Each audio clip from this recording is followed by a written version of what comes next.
प्रजालिहिते प्रवासाविषयी. प्रवास. लहानपणी प्रवासाला घाबरणारी मी कधी प्रवासाला प्रेम करायला लागले कळालंच नाही. तेव्हा फक्त दिवाळीचा आणि उन्हाळ्याचा प्रवासही नको वाटायचा.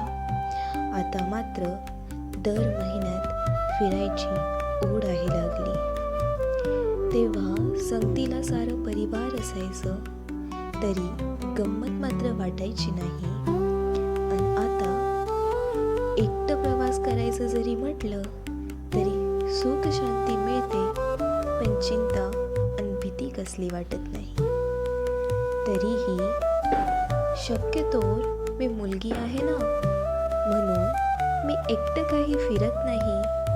4 मैत्रिणींची मजा घेतल्या बगैर माझी काही जिरत नाही.